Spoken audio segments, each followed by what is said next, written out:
Hello बच्चों, मैं राजेश जहांगीर। बच्चों, अभी तक हम लोगों ने पीरियोडिक टेबल में 120 एलिमेंट्स के बारे में डिस्कशन किया था।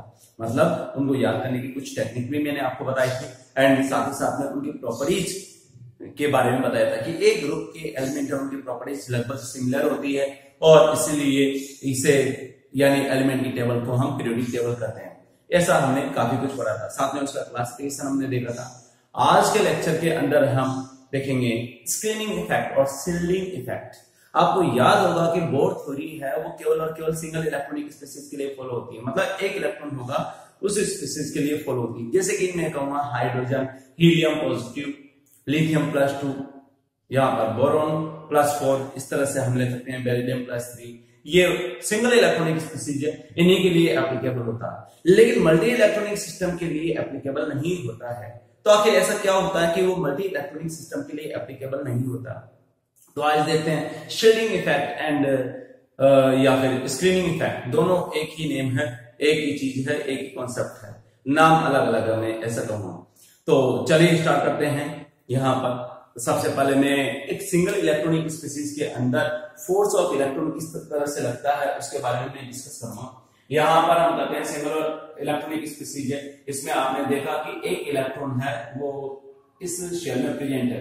यहाँ पर Ze प्लस चार्ज होता है बच्चों, और यहाँ पर इलेक्ट्रॉन का चार्ज होता है E होता है, ये नेगेटिव होता है, ये वाला चार्ज पॉजिटिव होता है। ठीक है बच्चों, ये हमने देखा था। तो फोर्स ऑफ अट्रैक्शन की बात करेंगे तो फोर्स ऑफ अट्रैक्शन कितना होगा? फोर्स ऑफ अट्रैक्शन दोनों के बीच में, क्योंकि यहाँ पर पॉजिटिव और नेगेटिव के बीच में अट्रैक्शन फोर्स होगा। डिस्टेंस मान लेते हैं इन दोनों के बीच की जो डिस्टेंस है, ये वाले यहाँ से यहाँ तक की जो डिस्टेंस है उसे हम R मान लेते हैं। क्या मानते हैं? R। तो हम देखते हैं कि force of attraction equal to क्या होगा कि Ze² डिवाइड बाय R² होगा। एंड इस सिस्टम की जो एनर्जी होगी वो हम देखते हैं, जैसा कि बोर थ्योरी को मैं बताऊंगा या इंप्लीमेंट करूंगा। Bore theory single electronic species के लिए इलेक्ट्रॉन की एनर्जी के बारे में भी डिस्कस करती है। तो क्या होगा बच्चों? एनर्जी, टोटल एनर्जी की मैं बात करूंगा। Total energy is equal to क्या होगा आपका -13.6 electron volt Z² divide by n² पर एटम, ये वैल्यू होती है। ऐसा हमने देखा था बच्चों। यहाँ पर Z क्या है? Atomic number. मैं यहाँ पे लिखूंगा Z एटॉमिक नंबर।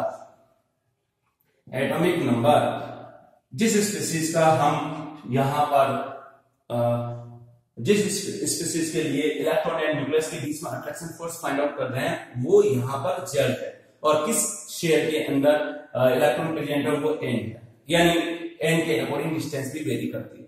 चलो अब हम बात करते हैं। ये तो था सिंगल इलेक्ट्रॉनिक स्पीशीज के लिए। आप आराम से इन फॉर्मूला की हेल्प से क्या होगा attraction force and total energy find out कर सकते हैं। लेकिन मल्टी इलेक्ट्रॉनिक सिस्टम की बात करते हैं। इसके लिए बच्चों यहाँ पर लिखूंगा multi electronic system. Electronic system, इसमें क्या होता है यार? सबसे पहले ये देखते हैं। हमने देखा वापस से वही न्यूक्लियस है, लेकिन यहाँ पर काफी सारे इलेक्ट्रॉन है। हमने देखा कि यहाँ पर 2 शेल है, अंदर वाले शेल में 2 इलेक्ट्रॉन है, बाहर वाले शेल में 1 इलेक्ट्रॉन है। यानी बाहर वाला शेल है उसको हम आउटरमोस्ट शेल भी कहते हैं, और उस इलेक्ट्रॉन को आउटरमोस्ट शेल इलेक्ट्रॉन भी कहते हैं। मैंने आपको लास्ट क्लास के अंदर बताया था कि बाहर वाला शेल है वो वैलेंस शेल भी कहलाता है। क्या कहलाता है बच्चों? इसे कहेंगे वैलेंस शेल, और आउटरमोस्ट शेल, और outermost shell, outermost shell, shell, ये टर्म इसके लिए यूज में लेते हैं। अब आपने देखा यार ये वैलेंस शेल और आउटरमोस्ट शेल वाला केस है, मतलब इनको वैलेंस शेल और आउटरमोस्ट शेल इलेक्ट्रॉन के बारे में और न्यूक्लियस के बारे में डिस्कस करते हैं। तो आउटरमोस्ट शेल एंड इलेक्ट्रॉन के बीच में जो अट्रैक्शन फोर्स प्रेजेंट होगा वो क्या होगा बच्चों? यहाँ पर मैं Ze चार्ज प्लस वाला रखता हूँ और इलेक्ट्रॉन पे नेगेटिव चार्ज है। डिस्टेंस अगेन R, मान लेते हैं सेम डिस्टेंस पर प्रेजेंट है, यहाँ पर यहाँ दोनों में सेम डिस्टेंस पर प्रेजेंट है। तो ऐसी सिचुएशन में क्या होगा? फोर्स ऑफ अट्रैक्शन की जो वैल्यू होगी वो बच्चों आपको kZe² डिवाइड बाय R² इसके इक्वल नहीं मिलेगा। मतलब यहाँ पर जो फोर्स ऑफ अट्रैक्शन देश है उसकी वैल्यू क्या मिलेगी? कम मिलेगी। मैं कहूंगा यहाँ पर टोटल एनर्जी की बात करूंगा तो यहाँ पर टोटल एनर्जी है वो इसके इक्वल नहीं मिलेगी। किसके? ये -13.6 electron volt Z² divide by R² के इक्वल नहीं मिलेगी मल्टी इलेक्ट्रॉनिक सिस्टम में। जबकि सेम न्यूक्लियस इलेक्ट्रॉन भी जो है बच्चों सेम है, सेम डिस्टेंस पर इलेक्ट्रॉन प्रेजेंट है। तो ऐसा क्या हो गया, मल्टी इलेक्ट्रॉनिक सिस्टम में ऐसा क्या हो गया कि ये दोनों इसके इक्वल नहीं है। तो बच्चों मैं कहूंगा जनरली मैं यहाँ पर वर्ड लिखूंगा, एक जो important point, force of attraction की जो वैल्यू मिलती है, पहले वाले केस में अट्रैक्शन फोर्स की वैल्यू ज्यादा थी, बाद वाले केस में अट्रैक्शन फोर्स की वैल्यू कम हो जाती है। यानी एफ डैश अट्रैक्शन की कंपैरिजन में एफ अट्रैक्शन की वैल्यू ज्यादा है। पहले अट्रैक्शन ज्यादा था, बाद में अट्रैक्शन कम हो गया, मतलब इनर शेल की वजह से कुछ न कुछ तो गड़बड़ हुई, क्योंकि स्पीसीज भी वही है, बस हमने क्या किया, नंबर ऑफ इलेक्ट्रॉन इसके अंदर ज्यादा रख दिए, डिस्टेंस भी वही है nucleus and outermost shell electron के बीच में।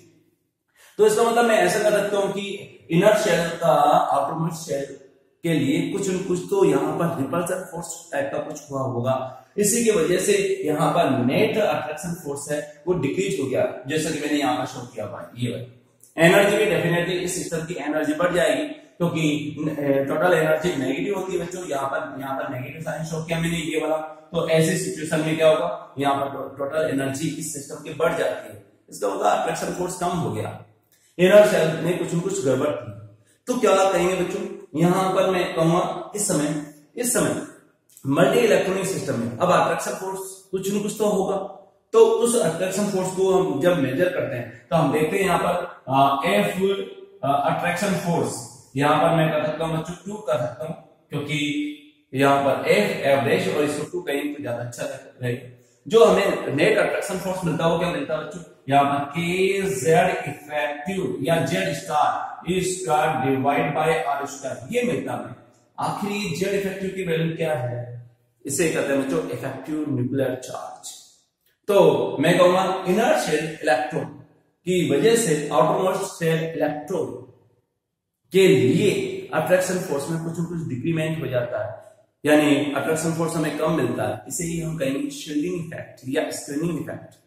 Inner shell electron outermost shell electron के लिए अट्रैक्शन फोर्स को डिक्रीज कर देते हैं, और जो हमें रिजल्टेंट न्यूक्लियर चार्ज मिलता है, यानी जो आउटरमोस्ट शेल के लिए न्यूक्लियर चार्ज अपीयर होता है, उसे कहते हैं इफेक्टिव न्यूक्लियर चार्ज, क्योंकि अट्रैक्शन फोर्स तो कुछ न कुछ लगेगा। तो जिस न्यूक्लियर चार्ज की वजह से आउटरमोस्ट शेल के लिए अट्रैक्शन फोर्स मिलता है उसे कहेंगे इफेक्टिव न्यूक्लियर चार्ज। तो ये वाला केस बच्चों, ये तो आपका हो गया। नाउ मैं कुछ डेफिनेशन के बारे में बताता हूँ, यानी पहले शील्डिंग इफेक्ट क्या होता है, उसके बाद में इफेक्टिव न्यूक्लियर चार्ज क्या होता है। तो हम यहाँ पर देखते हैं बच्चों, सबसे पहले हम लेते हैं यहाँ पर शील्डिंग इफेक्ट की डेफिनेशन, क्योंकि छोटे छोटे पॉइंट है, छोटे छोटे point.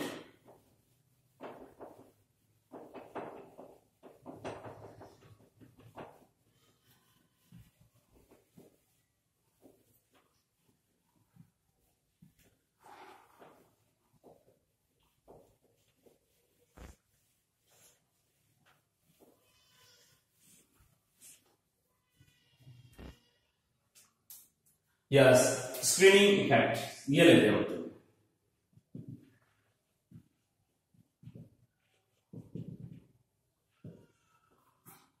The net attraction force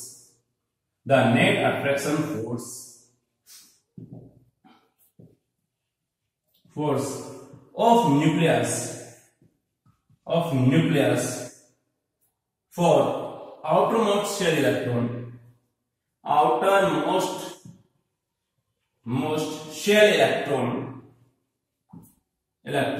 is decreased.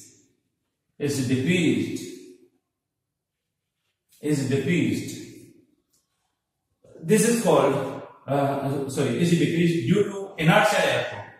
Due to inner shell electrons. This is called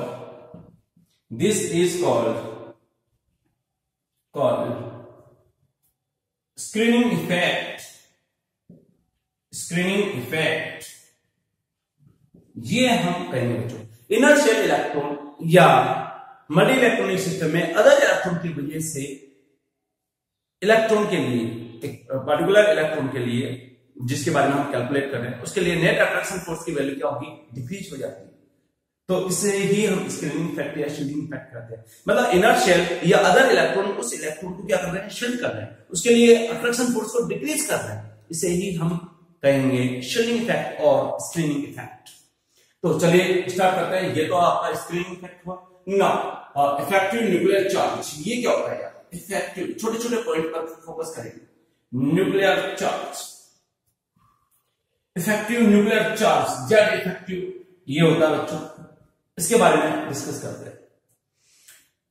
multi electronic system में आउटरमोस्ट शेल इलेक्ट्रॉन के लिए जो न्यूक्लियस का जो चार्ज लगता है उसे ही हम कहेंगे इफेक्टिव न्यूक्लियर चार्ज। तो in multi electronic system, in multi electronic system the net nuclear charge which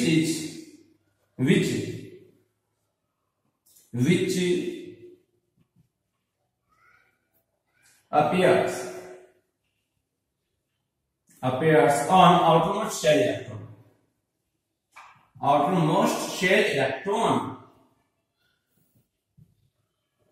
electron is called effective nuclear charge represented by Z effective और Z star। यहां पर Z स्टार और Z इफेक्टिव दोनों से हम इसको represent कर सकते हैं। ठीक है, ये आपका हो गया effective nuclear charge. Now next मैं बात करूंगा और छोटे छोटे पॉइंट जो हमें दिमाग में रखना पड़ेगा। स्क्रीनिंग कांस्टेंट क्या होती है? स्क्रीनिंग कांस्टेंट ये होता है बच्चों सिग्मा कांस्टेंट। ये क्या होता है? सिग्मा। और मैं अगर इसकी बात करता हूं तो मैं कहूंगा इफेक्टिव या न्यूक्लियर चार्ज में जितना डिक्रीमेंट होता है उसे ही स्क्रीनिंग कांस्टेंट कहते हैं। क्या कहेंगे बच्चों? यहां पर न्यूक्लियर चार्ज में जितना डिक्रीमेंट होता है अदर इलेक्ट्रॉन की वजह से, वही आपका सिग्मा कहलाता है। तो the decrement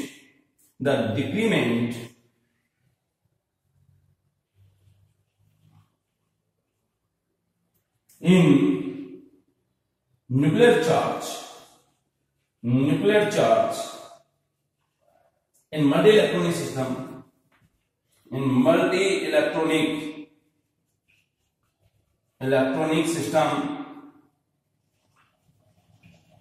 multi-electronic system is called screening constant और सिग्मा। ओके बच्चों, यहां पर जो सिग्मा है यानी में सिग्मा क्या करता है? अट्रैक्शन फोर्स को कम करने का काम करता है, जबकि जेड है वो बढ़ाने का काम करता है। एटॉमिक नंबर की वजह से नेट अट्रैक्शन फोर्स होता है किसी भी आउटरमोस्ट शेल इलेक्ट्रॉन के लिए या किसी भी इलेक्ट्रॉन के लिए। लेकिन हम मेजरमेंट कर रहे हैं आउटरमोस्ट शेल इलेक्ट्रॉन के लिए, तो डेफिनेटली इनर शेल इलेक्ट्रॉन क्या करते हैं? उसके अट्रैक्शन फोर्स को कम करने की कोशिश करते हैं, यानी इलेक्ट्रॉन को क्या करेगा? रिपेल करेगा, जबकि न्यूक्लियस अट्रैक्ट करेगा। तो वो रिपल्सन की वजह से जो डिक्रीमेंट हो जाता है उसे ही हम स्क्रीनिंग कांस्टेंट कहते हैं। बच्चों यहां पर छोटे छोटे पॉइंट है। पहले तो मैं आपको बताऊंगा कि यहाँ पर Z effective and screening constant में क्या रिलेशन है।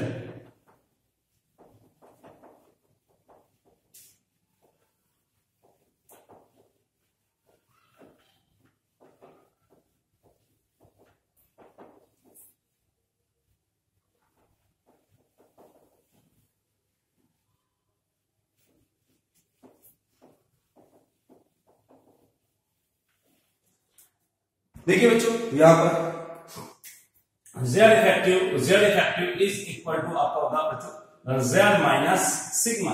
ये रिलेशनशिप होता है किसके लिए? मल्टी इलेक्ट्रॉनिक सिस्टम के लिए। अगर बात करें तो क्या होगा यहाँ पर मल्टी इलेक्ट्रॉनिक सिस्टम में जैसे ही Z की वैल्यू बढ़ेगी वैसे ही Z इफेक्टिव बढ़ता है। तो यहाँ पर देखेंगे इफ Z इंक्रीज होगा तो Z इफेक्टिव तो इंक्रीज होगा ही होगा। लेकिन मैं कहूंगा if sigma increases then Z effective will decreases। हमेशा ये याद रखना होगा, ये कम होगा, यानी एक दूसरे के क्या होगा, इनवर्सली प्रोपोर्शनल है ये दोनों।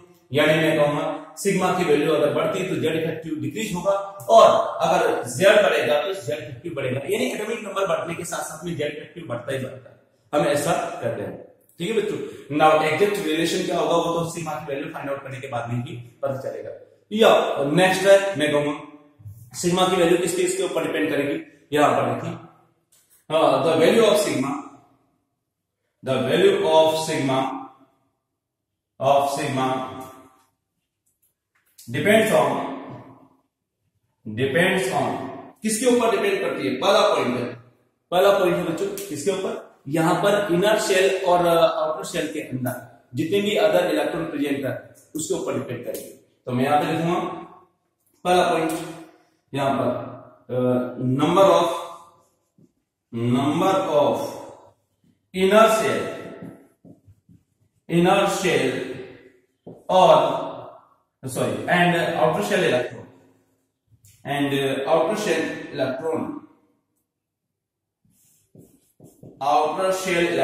पहला पॉइंट है, इसके ऊपर डिपेंड करते हैं। सेकंड पॉइंट की बात करते हैं, इलेक्ट्रॉन चलो इनर शेल में आउटर शेल में तो है, लेकिन किस ऑर्बिटल के अंदर प्रेजेंट है, किस सबशेल के अंदर प्रेजेंट है उसके ऊपर भी डिपेंड करता है, उसके नेचर के ऊपर डिपेंड करता है। तो मैं लिखूंगा the nature of orbital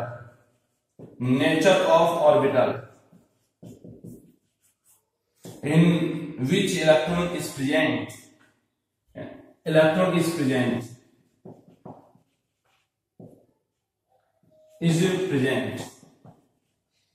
in which electron is present, yes ये आपका होगा। तो आप देख सकते हो यहाँ पर मतलब इलेक्ट्रॉन किस ऑर्बिटल के अंदर प्रेजेंट होगा उसके ऊपर, और inner shell and outer shell इनके नेचर के ऊपर डिपेंड करता है। चलो एक की मान लेते हैं, मैं कहूंगा एक ही शेल के अंदर किस ऑर्बिटल के अंदर इलेक्ट्रॉन प्रेजेंट होगा उसके ऊपर भी डिपेंड करता है। तो मैं यहाँ पे लिखूंगा नेक्स्ट इंपॉर्टेंट पॉइंट, यहाँ पर पेनिट्रेशन पावर ये क्या होता है, न्यूक्लियस के कितना क्लोज होता है ऑर्बिटल उसे ही हम कहेंगे पेनिट्रेशन पावर। किसी भी शेल में प्रेजेंट ऑर्बिटल की मैं बात करूंगा, जैसे आपने देखा sp-d-f 4 तरह के ऑर्बिटल होते हैं, तो न्यूक्लियस के कितने क्लोज होंगे उसे ही हम कहेंगे पेनिट्रेशन पावर, ठीक है। तो this shows closeness of an orbital to nucleus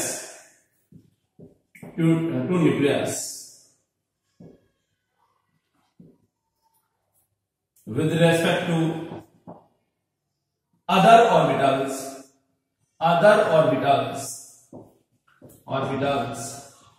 present in the shell, यानी एक शेल में प्रेजेंट जो ऑर्बिटल है उसमें ऑर्बिटल कौन सा ऑर्बिटल कितना क्लोज होगा उसी को ये पेनिट्रेशन पावर शो करता है। पेनिट्रेशन पावर अगर ज्यादा होगी तो डेफिनेटली क्या होगा, शील्डिंग ज्यादा होगा, आउटर मोस्ट शेल इलेक्ट्रॉन के लिए शील्डिंग ज्यादा होगा। तो मैं ऐसा लिखूंगा, यहाँ पर लिख सकता हूं पेनिट्रेशन पावर अगर इंक्रीज होगी, पेनिट्रेशन पावर ऑफ ऑर्बिटल अगर ये इंक्रीज होगी तो क्या होगा बच्चों, screening constant increase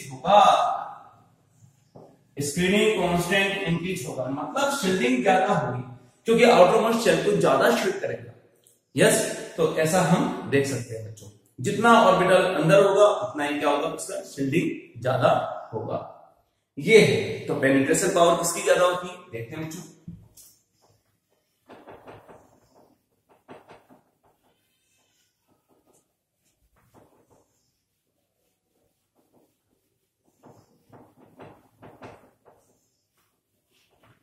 penetration power of orbitals, इसके बारे में बात करेंगे।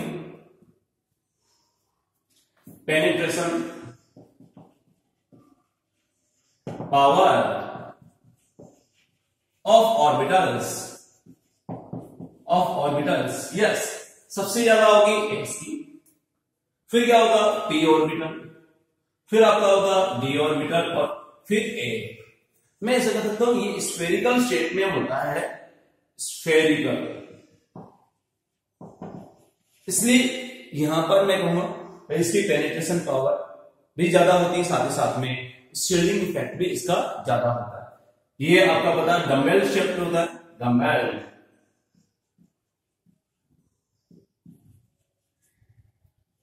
डम्बेल शेप में होता है, ये डबल डम्बेल होता है, ये कॉम्प्लेक्स होता है। तो इलेक्ट्रॉन जितने ज्यादा डिफ्यूज होते जाएंगे उतने ही क्या होगी, पेनिट्रेशन पावर कम होती जाती है। डेफिनेटली यहाँ पर काफी कॉन्सेंट्रेटेड स्फेरिकल गैलियम में इलेक्ट्रॉन तो जल्दी से पेनिट्रेट कर देते हैं, और डम्बेल शेप के होंगे तो यहाँ पर थोड़ा सा डिफ्यूज हो गया, ये तो काफी डिफ्यूज रहते हैं और ये तो काफी ज्यादा डिफ्यूज रहते हैं। तो मैं ऐसे कर सकता हूँ पेनिट्रेशन पावर s ऑर्बिटल की ज्यादा होगी, फिर क्या होगा p ऑर्बिटल, फिर d ऑर्बिटल, फिर f ऑर्बिटल, ऐसा हम कहेंगे। तो मैं क्वेश्चन कहूंगा, यस क्वेश्चन है पहला question, which of the following species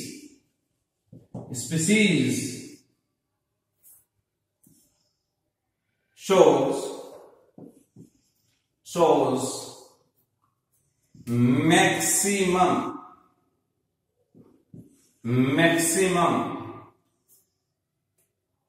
value of shielding constant।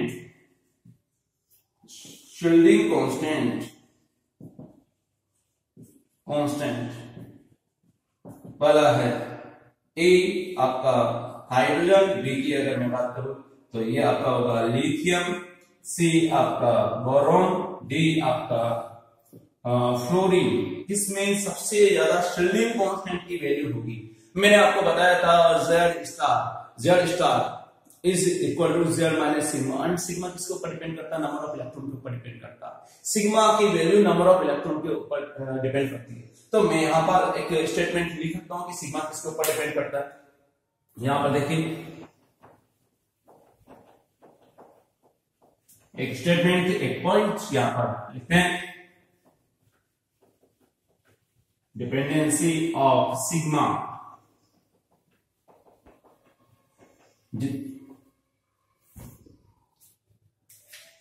यहां पर देखिए मैं कहूंगा screening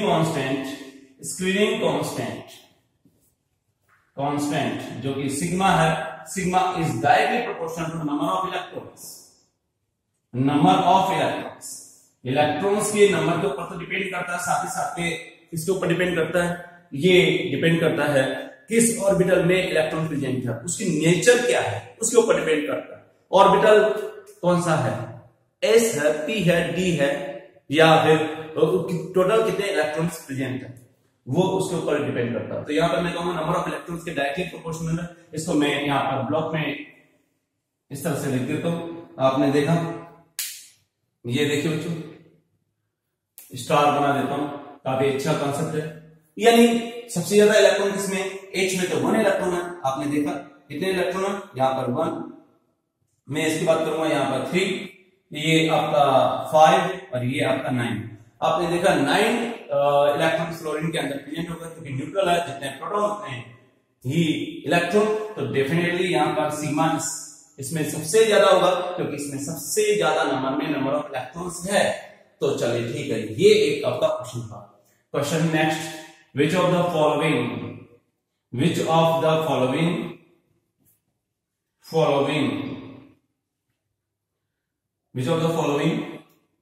do not shows shielding effect? Single correctly हो सकता, मल्टीपल करेक्टली हो सकता। ए हाइड्रोजन, बी की मैं बात करूंगा, यहां पर होगा बेरिलियम +3, सी आपका होगा हीलियम, डी है, ये होगा कार्बन +4। आपने देखा सिंगल इलेक्ट्रॉनिक स्पीसीज है, उसमें केवल एक इलेक्ट्रॉन होता है, अदर इलेक्ट्रॉन होते नहीं है। इसका मतलब उसमें शील्डिंग इफेक्ट की वैल्यू 0, क्योंकि अदर इलेक्ट्रॉन है, उस इलेक्ट्रॉन को रिपेल करना चाहिए जिस इलेक्ट्रॉन के बारे में हम मेजर करें। तो अगर एक इलेक्ट्रॉन होगा तो अदर इलेक्ट्रॉन क्या होंगे? 0। यहां पर एक ही इलेक्ट्रॉन है। ओके, यहाँ पर शील्डिंग इफेक्ट की वैल्यू की मैं बात करूंगा तो क्या होगा, यहाँ पर 0 होगा। बिल्कुल सही बात है। इसके लिए ये शो ही नहीं करेगा।